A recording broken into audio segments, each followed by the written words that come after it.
ఏంటక్క ఆఫీస్ అంతా ఖాళీగుంది, నా బర్త్డే అని వాళ్ళ హాలిడే ఇచ్చావా?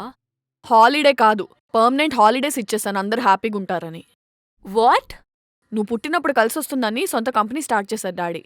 నీకు 18 ఇయర్స్ వచ్చేసరికి కంపెనీ ఎంఎన్సీ కంపెనీ అయింది. నేను కూతురుగా పుట్టడం డాడీ అదృష్టం. అలా అనుకునే ఈ కంపెనీ నీ చేతిలో పెట్టారు. ఇప్పుడు అది షెడ్కి వెళ్ళే టైం వచ్చింది. ఒక్క బ్రాంచ్ని 6 months నీ చేతిలో పెడితే దాన్ని మూసేసే పరిస్థితి వచ్చింది. విరాజ్తా, యువర్ ఇన్సల్టింగ్ మీ. చూస్తుండి కంపెనీని వేరే రేంజ్కి తీసుకెళ్తా. ఇంతకన్నా మించి దిగజారిపోవడానికి వేరే రేంజ్లే ఉండవమ్మా. అక్క, నువ్వు మిగతా బ్రాంచెస్ ఉన్నాయి కదా, వాటిని చూసుకో. ఈ బ్రాంచ్ని నాకు వదిలే. విత్ ఇన్ 1 yearలో మన కంపెనీని నెంబర్ 1 యాడ్ ఏజెన్సీగా చేసి చూపిస్తా. అదేంటి కరెంట్ పోయింది? పోలేదే, కరెంట్ బిల్ కట్టకపోతే పీకేసి ఉంటారు. అదేంటి నువ్వు కట్టవా? ప్రతి నెల లక్షల పాకెట్ మనీ తీసుకుంటున్నావు కదా నీ అకౌంట్లో దాచుకోవడానికి. దాంతోనే కంపెనీ నడుపుకో. అంటే నా అకౌంట్లో ఎంతుందో కూడా నువ్వు చెక్ చేస్తున్నావా? తప్పలేదు, కనీసం శాలరీలు కూడా ఇవ్వలేని పొజిషన్లో ఉంది బ్రాంచ్. అయితే కొత్త వాళ్ళని పెట్టుకుంటా, వాళ్ళతోనే కొత్త ప్రాజెక్ట్స్ పట్టుకుంటాం. చూస్తుండు, విజయ్ దేవరకొండ, రష్మిక, శ్రీలీల, సమంత మన యాడ్స్ చేయడానికి ముందుకొస్తారు. కలల ఖండంలో కలాంగానే మించిపోయావన్నమాట నువ్వు. All the best. Thank you. ఇంక ఈ బ్రాంచ్ మీద ఆశలు వదులుకోవాల్సిందే. ఇప్పుడు కొత్త స్టాఫ్ని వెతుక్కోవాలి. ఎలాంటి వాళ్ళు వస్తారో ఏమో.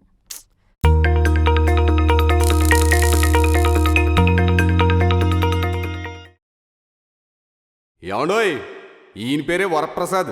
గోదావరి జిల్లాలో పుట్టడం వల్ల ఈయన గారికి సినిమా అంటే మహాపిచ్చి. ఇది ఒక్కటే తప్ప సినిమా డైరెక్షన్ చేయడానికి ఏ అర్హత లేదు. అయినా సరే పట్టు వదలకుండా written and directed by Varaprasad అనే సిల్వర్ స్క్రీన్ మీద నేమ్ కోసం హైదరాబాద్కి వచ్చేసాడు. చూసారా బిల్డప్? ఏదో పెద్ద హిట్ సినిమా కథ రాస్తున్నట్టు. నాకు తెలిసి ఈయన గారు ఏ కిరాణా సరుకులు పట్టియో రాస్తున్నాడేమో డౌటు. ఈయనకే హైదరాబాద్లో జాగా బొక్క అనుకుంటే ఈయనకి తోడు ఇంకొక ఇద్దరు లంబూ జంబూగాళ్ళు, వాళ్ళు కూడా వీళ్ళతోనే తగిలించుకున్నాడు. ఇదిగోనండోయ్ లంబుగాడు, అదే కత్తిరెట్టుకుని ప్రతి గుడ్డని ఇష్టం వచ్చినట్టు కట్ చేస్తున్నాడు చూసారా, ఈయన గారే సుకేష్. సార ఊర్లోని పాత గుడ్లకి మాసికలు వేసుకునేవారు. ఊర్లో ఆడవాళ్ళ జాకెట్లన్నీ ఈడికి ఇష్టం వచ్చినట్టు కుట్టేయడం వల్ల తిట్లు, శివాట్లు, ఆఖరికి సారకి చెప్పు దెబ్బల సన్మానం కూడా జరిగిపోయింది. ఇదంతా కాదని మన వరప్రసాద్ గారు ఈయన్ని కాస్ట్యూమ్ డిజైనర్ చేస్తానని చెప్తే అది నమ్మి ఆ నాన్నని హైదరాబాద్ పంపించేశాడు. ఈయన గారి పేరు అపేంద్ర. వీడి పేరు వెరైటీగా ఉందనుకుంటున్నారా? వీళ్ళ నాన్న పెద్ద ఉపేంద్ర ఫ్యాన్ అండి. అందుకనే వీడు పుట్టినప్పుడు వీళ్ళ తాత పేరు అప్పారావులో ఆ తీసి అపేంద్ర అని పెట్టేశాడు. ఊర్లో కంప్యూటర్ సెంటర్లో DTP ఫోటోషాప్ వర్కులు నేర్చేసుకుని దారిని పోయే ప్రతి ఒక్కడికి ఫోటోలు తీసేయడం, ఎడిట్లు చేసేయడం. ఇంక వీడి బాధ భరించలేక వాళ్ళు కూడా కోఆపరేట్ చేసేవారు అనుకోండి. చివరికి వీడి చెత్త ఎడిట్కి ఆ నెల ఎల్లనిచ్చి ఇలా చెత్తపొట్లు పడేవారు ఫోటోలండి. ఇవన్నీ మన వరప్రసాద్ గారు సినిమా ఎడిటర్ని చేస్తానని హైదరాబాద్కు తీసుకొచ్చేసారండి. అది మ్యాటర్. నువ్వేదో మమ్మల్ని హైదరాబాద్ తీసుకొచ్చి మాకు లైఫ్ ఇచ్చినట్టు మాట్లాడద్దు. ఊర్లో ఉంటే ఆంటీలు జాకెట్లు కుట్టుకుంటూ ఎంత హ్యాపీగా ఉండేవాడిని. మా బాబు నీకు అప్పగిచ్చి హైదరాబాద్లో ఎండిపోయేలా చేస్తున్నావు. నువ్వు అలాంటి లేఖ పనులు చేస్తున్నావని మీ బాబు నాతో పంపించాడు. మరి వీడేం పాపం చేశాడు? హ్యాపీగా కాలేజ్ అమ్మాయిలకి పాస్పోర్ట్ సైజ్ ఫోటోలు తీసుకుంటూ సరదాగా ఉండేవాడు కదా. నా గురించి ఎందుకులే మావా. సరదాగా ఉండేవాడా? ఫొటోస్ కోసం వచ్చిన అమ్మాయిల ఫోన్ నెంబర్లు తీసుకుని కాలేజీలో కుర్రోళ్ళకి వేలంకి అమ్మేశాడు. ఆ అమ్మాయిల బాబులు తంతారేమన్న భయంతో ఊరుదులు వచ్చేసాడు. నేనేం పారిపోలేదు, ఇంట్లోంచి గంటేస్తే వచ్చాను. నేనైనా ఎలాగో అలా బ్రతికేయడానికి ఇక్కడికి రాలేదురా. పోసుకోవడానికి ఇంత దూరం వచ్చావా? నా ఎడిటింగ్ స్కిల్స్ చూపిద్దామని వచ్చాను. అబ్బో స్కిల్స్! ఒక పెద్ద సినిమాకి ఎడిటర్ని అయ్యేదాకా తిరిగి ఊరెళ్ళే ప్రసక్తే లేదు. నిన్ను కూడా అక్కడ ఎవడో రమ్మని వెయిట్ చేయట్లేదు. అయినా నేను డైరెక్టర్ని అయిన తర్వాత నా సినిమాకి నువ్వే కదా ఎడిటర్వి. అయితే ఈ జనంలో నేను ఎడిటర్ని అనమాట. అంతేగా. అంతేలేరా, నాతో ఎంతకాలం ఉన్నా మీకే నమ్మకం లేదు, ఇంకా ప్రొడ్యూసర్లు నన్నే నమ్ముతారు. జీవితంలో నాకున్న ఒకే ఒక కోరికరా, ఒక్క సినిమా తీయాలి, జనాలకు గుర్తుండిపోయేలా ఒక మంచి సినిమా. అది కూడా అవదన్నప్పుడు నేను ఇంత కష్టపడ్డం ఎందుకు? కాళ్ళు అరిగేలా ఆఫీసుల చుట్టూ తిరగడం ఎందుకు? మామా, మేమేదో కామెడీగా అన్నాం మామా. నువ్వెంత మంచి డైరెక్టరో మాకు తెలీదా? ఏదో నోటిదల వల్ల అలా అన్నాం. మా మాటలు పట్టించుకోపాకు. రేయ్, నువ్వు కూడా చెప్పు. ఒక 20 రూపాయలు ఉంటాయి మావా, టీ తాగొస్తాం. పొద్దునే నాకు ఒక కల వచ్చిందిరా, అది వింటానంటే ఇస్తాను. ఇస్తానంటే వింటాను. సిగ్గులేదు? డబ్బులు లేవు. సరే. హ్యాపీ బర్త్డే బావా. Thank you. నువ్వు లైఫ్లో బాగా సెటిల్ అయ్యి ఎప్పుడు హ్యాపీగా ఉండాలి. Thank you. ఓన్లీ విషెసేనా? గిఫ్ట్లేం లేవా? నేను విష్ చేయడమే నీకు పెద్ద గిఫ్ట్. సర్లే నేను వెళ్ళొస్తాను. పద్దు వాళ్ళ ఇంటికి వెళ్తున్నాను. ఈరోజు నీ బర్త్డే కదా, విష్ చేద్దామని వచ్చాను. థ్యాంక్స్ గుర్తుపెట్టుకున్నందుకు. అలా ఎలా మర్చిపోతాను బావా. సరే కానీ నువ్వు ఫిట్గా ఉండు. మ్మ్, కొంచెం హెల్త్ మీద కూడా కాన్సన్ట్రేట్ చేయు. నీలా ఎవరో చెప్పలేదు. చెప్పావుగా, ఇప్పుడు నుంచి చూడు. సరే వెళ్ళొస్తాను. బాయ్.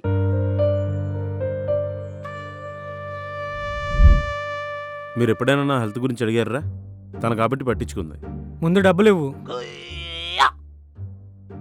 ఫోన్పే చేశాను, చూసి తగలడండి. రేయ్, నేను లెమన్ టీ అయితేనే తాగుతాను. నేను గ్రీన్ టీ అయితేనే తాగుతా మామ. ఇలా మేపడానికైనా నాకు ఏదైనా అవకాశం వస్తే బాగుండు. ఒరే, పొద్దున్న శ్రీనుగాడు ఫోన్ చేశాడు. ఎవరిదో ప్రొడ్యూసర్ నెంబర్ పంపించాడు. రేపు పొద్దున్న వెళ్ళి కలవమన్నాడు. అక్కడికి వెళ్ళాలి, ఎర్లీగా పడుకుందాం. అసలు మీకు డిజిటల్ ప్రమోషన్స్ చేయడం వచ్చా? మిమ్మల్ని నమ్మి మా యాడ్ ఏజెన్సీకి డైరెక్టర్స్, రైటర్స్, టెక్నీషియన్స్ కావాలని పోస్ట్ పెడితే 10 days అయింది. ఆ పోస్ట్కి రీచే లేదు. 1K లైక్స్ కింద 10K ఫాలోవర్స్ కింద అని డబ్బులు దబ్బడం కాదు. జెన్యూన్ అయితే ఈ పార్టీకి రీచ్ వచ్చుండేది కదా. నాన్సెన్స్. నాకు తెలియకుండా సోనీ ఇంతమందిని రిక్రూట్ చేసుకుందేంటి? అసలు ఇది మన ఆఫీసేనా? ఎవరిని రిక్రూట్ చేసుకుంటే నాకేంటి? ముందు సిస్టమ్ లాగిన్ అవ్వాలి, లేదంటే సోనీ ఫ్రెండ్ అని కూడా చూడదు, శాలరీ కట్ చేస్తుంది. అదేంటి, పాస్వర్డ్ ఇదే కదా, లాగిన్ అవ్వట్లేదేంటి? సిస్టమ్ ఏమైనా చెడిపోయిందా? ఆ? ఇది మన ఆఫీస్ కాదే. హే హాయ్, వర్క్ ఎంతవరకు వచ్చింది? వర్క్ ఎంతవరకు రావడం ఏంటి? అదే కోడింగ్లో సమ్ ఎర్రర్స్ ఉన్నాయని మెయిల్ చేశాను కదా. యాడ్ ఏజెన్సీలో కోడింగ్ ఏంటి? ఇది ఐటీ సొల్యూషన్స్ కదా. యాడ్ ఏజెన్సీని పట్టుకుని ఐటీ సొల్యూషన్స్ అంటాడేంటి? తింగరది. ఓ, మీరు యాడ్ ఏజెన్సీ అనుకుని ఐటీ సొల్యూషన్స్కి వచ్చినట్టున్నారు. రీసెంట్గా ఈ ఆఫీస్ రెంట్కి ఇస్తానంటే తీసుకున్నా. హా? ఐ థింక్ సో మీది 2nd floorకి షిఫ్ట్ అయినట్టుంది. You can go and check there. Office రెంట్కి ఎవరిచ్చారు? నేనే. అదేంటే, ఆఫీస్ స్పేస్ రెంట్కి ఇవ్వడం ఏంటి? మరి ఎంప్లాయీస్కి శాలరీ ఇవ్వాలి కదే. ఎంప్లాయీస్ ఎక్కడా? ఇంటర్వ్యూ చేస్తే వస్తారు. అంటే అందరూ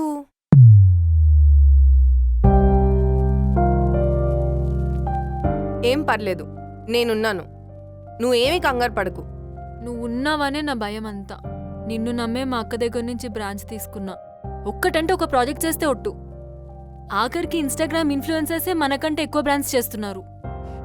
ఇంత పెద్ద కంపెనీ పెట్టుకొని మనం చేసింది ఏమీ లేదు. అంతేలేవే, నేను పిఆర్గా ఉండి తీసుకొచ్చిన యాడ్స్ అన్నీ ఏంటి మరి? వాటిని యాడ్స్ అంటారా? జ్యువెలరీ షాప్ యాడ్ని తీసుకురమ్మంటే జ్యువెలరీ తాకట్టు పెట్టుకుని యాడ్ తీసుకొచ్చావు. ఏదైనా ప్రాజెక్టే కదా. ఏంటే ప్రాజెక్టు? స్కూల్ అడ్వర్టైజ్మెంట్ యాడ్ వస్తే ఏం రాసిచ్చావు నువ్వు? పిల్లలకి చదువే కాదు, ప్రేమించడం కూడా నేర్పిస్తాం. అంటే వాళ్ళ స్కూల్లో లవ్ ట్రాక్ నడపాలా? నేను చదువుని ప్రేమించడం అనే పాయింట్లో రాసా. కానీ వాళ్ళకి అది అర్థం కాలేదు. అది నా తప్పెలా అవుతుంది? ఈ మధ్య సినిమాలు చూసి స్కూల్లోనే లవ్ స్టోరీలు స్టార్ట్ అయిపోతున్నాయి. ఇంకా నేను రాస్తే ఏంటి, రాయకపోతే ఏంటి? ప్లీజే, నేనేదో ఒకటి చేసి క్లయింట్ని తీసుకొస్తా. ఒకే ఒక్క ప్రాజెక్ట్ సక్సెస్ అయ్యేలా చూడవే. అలా చేయాలంటే ముందు స్టాఫ్ ఉండాలి కదా. ఎవరైనా ఖాళీగా ఉండే బకరాలు దొరుకుతారేమో చూడు బడ్జెట్లో. ప్రాజెక్టులు సక్సెస్ అవ్వాలి, బడ్జెట్లు మాత్రం తక్కువ ఉండాలి.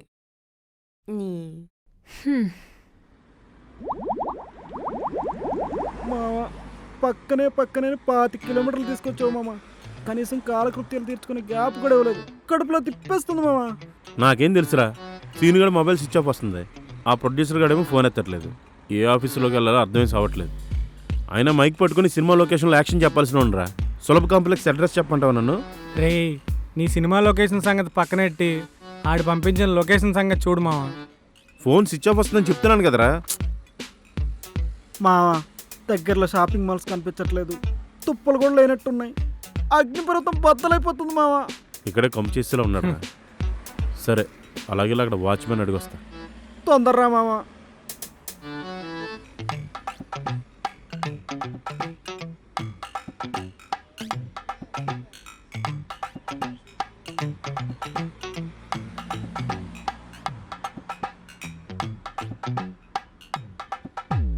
రేయ్ నువ్వేం కంగారు పడకరా, అటు సెట్ చేస్తాడు కదా. అక్కడ వాచ్మెన్తో మాట్లాడాను. ఆ. సెకండ్ ఫ్లోర్లో వర్కర్స్ తక్కువ, వాష్రూమ్స్ ఎక్కువ నా ఆఫీస్ ఒకటి ఉందంట. అక్కడికి వెళ్తే ఎవడో ఎవరిని పట్టించుకోడంట. నీట్కి వెళ్ళి మన పని కానిచ్చుకొచ్చేద్దాం. మామ ఈ టైంలో నువ్వే నాకు దేవుడు. ఒరే ఒరే ఒరే. రే నేను కూడా వెళ్ళొస్తాను రా. సరే ఎవరైనా వస్తే నేను మేనేజ్ చేస్తాను, నువ్వు వెళ్ళు. ఆ. దొరికేసా. హే, ఎవరు మీరు? ఇలా ఉన్నారేంటి? ఆ, అది నేను చెప్పండి. ఆఫీస్ ఖాళీగుందని ల్యాప్టాప్లో కుర్చీలు లేపేయడానికి వచ్చారు కదా? మా మొఖాలు చూస్తే అలా కనబడొచ్చు కానీ నేను డైరెక్టర్నండి. ఓ, డైరెక్టరా? అర్థమైంది. యాడ్ ఏజెన్సీ క్రూ కావాలని యాడ్ చూసి వచ్చారు కదా? I right? ఆ, అవునండి. Got it. What a dedication. కానీ ఒక కాల్ అయినా చేసి రావాల్సింది కదా? అంటే ఆపర్చునిటీ ఉందని తెలిస్తే వెంటనే గ్రాప్ చేయడం నాకున్న అలవాటండి. హో, మంచి అలవాటు. రండి. అమ్మయ్యా నేను వచ్చిన పని అయిపోయింది. ఏం పని? ఆ, అంటే క్రూ మొత్తం కావాలని పోస్ట్ చేశారు కదా, మా వాడు కాస్ట్యూమ్ డిజైనర్, అందుకనే తీసుకొచ్చాను. అవునా? అవును. మరి వచ్చిన పని అయిపోయిందన్నాడు? అంటే ఇక్కడ మోడల్స్ అందరికీ డిజైన్ చేయడానికి స్పేస్ ఎంత ఉందా అని చూసుకున్నాడు. దాని గురించే పని అయిపోయింది అంటున్నాడు. ఓ, బాగా వర్కహాలిక్స్ అన్నమాట. బాగానండి. సరే రండి, మిమ్మల్ని మా బాస్కి పరిచయం చేస్తాను. తప్పకుండా అండి, పదండ్రా. మామ ఇక్కడ ఏం జరుగుతుంది అసలు? కొండకి ఇంటికి అవుదాం రా. వస్తే కొండ పోతే ఇంటికి, ఎవడో తెలుసు. అయినా ఏ మాటకి ఆ మాట చెప్పుకోవాలి మామ. ఇక్కడ వాష్రూమ్స్ మాత్రం చాలా బాగున్నాయి మామ. సరే నడు. తింటాం వెళ్ళడం ఇదే పని. లోపలికి తీసుకెళ్ళి కుమ్మేరు కదా. రండి. వస్తానండి, పదండ్రా. చూసావా, నువ్వు అలా ఎంప్లాయీస్ కావాలన్నావో లేదో ఇలా సెట్ చేసా. రండి. ఇతనెవరు? ఆఫీస్ బాయా? నిన్నిప్పుడే జాయిన్ చేస్తున్నాను, వెళ్ళి కాఫీ తీసుకురావా? కంగ్రాచులేషన్. కంగ్రాచులేషన్స్ మామ. Thank you. అలా ఇప్పుడే తీసుకొస్తా. చిచి, ఏమండి నేను డైరెక్టర్నండి. అలా నాకు అనిపించట్లేదే. హే, తను చాలా క్రియేటివ్ డైరెక్టర్. తన్ని తక్కువ అంచనా ఎక్కువ. మరి వాళ్ళు? My name is Apendra. అదేం పేరు? అదే పేరు. I'm cameraman and editor. ఇంతకు ముందేమైనా ప్రాజెక్ట్స్ చేసావా? చాలా చేశాను. ఏదో 2 చెప్పు. మా ఊర్లో ఎవరు చచ్చిపోయినా కానీ శ్రద్ధాంజలి బ్యానర్ చేసేది మనమే. పెద్ద మనిషి ఫంక్షన్స్ దగ్గర నుంచి చిన్నపిల్లల బర్త్డే వీడియోస్ వరకు అన్నీ ఫ్రీగా ఎడిట్ చేస్తానండి. ఆ డిజైన్లకు డబ్బులు అడిగితే కొడతారు కాబట్టి. మన పొరుగు ఎవరో తీయక్కర్లేదురా. ఆడికి చెప్పడం రావట్లేదు, నేను ఇప్పుడు ఇస్తా చూడు elevation. Hi madam, my name is Sukesh, ladies tailor. Sorry fashion designer madam. Ladies tailor అంటున్నావు? అంటే ఫ్యాషన్ డిజైనర్ని, టైలర్ రాకపోతే నేనే కుట్టుకుంటాను. ఈ మధ్యలో ఏమైనా డిజైన్స్ క్రియేట్ చేసినావా? కిటికీల జాకెట్లు, అద్దాల జాకెట్లు, సింగిల్ డోరు, డబల్ డోరు, చీరలకు జిగ్జాగ్లు, పెద్దవాళ్ళకి బట్టలు సరిపోకపోతే చిన్నపిల్లలకు సరిచేస్తారు కదా, అలా చేస్తాను. చిప్పులు రిపేర్ చేస్తాను. చీరలకు 10 minutesలో పాలు చేయటం నా ప్రత్యేకత అండి. చందు, ఏంటే ఇది? మీరు కొంచెం పక్కెళ్ళండి, నేను తనతో మాట్లాడతా. ఉన్న ఒక్క అవకాశాన్ని కూడా దిగ్విజయంగా దొబ్బెట్టేశారా. తగలాడండి. వస్తామండి. సోనీ, నేను చెప్పేది ఒకసారి వినవే.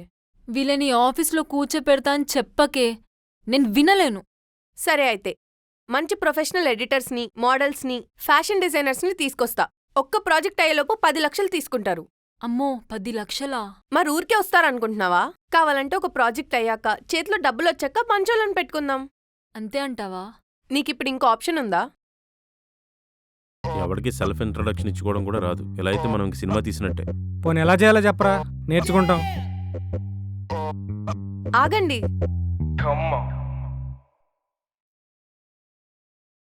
చూడండి, యాక్చువల్గా సారీ అండి, మేము ఇక్కడ జాబ్ కోసం రాలేదు. వేరే పని మీద వచ్చి లొకేషన్ కొంచెం కన్ఫ్యూజ్ అయిపోయాం. ఈలోపు మా వాడిని ప్రకృతి పిలిచింది. ఉమ్, దానికోసం కింద వాచ్మెన్ మేనేజ్ చేసి పైన ఆఫీసులోకి వచ్చేసాం. ఇది కరెక్ట్ మేడం. అంటే నేచర్ కాలండి, అర్థం చేసుకోండి. అర్థమైంది. అదే పైకొచ్చిన తర్వాత వీళ్ళ పనిలో వీళ్ళుంటే ఇదిగో ఈలోపు ఈ మేడం నాకు కనిపించింది.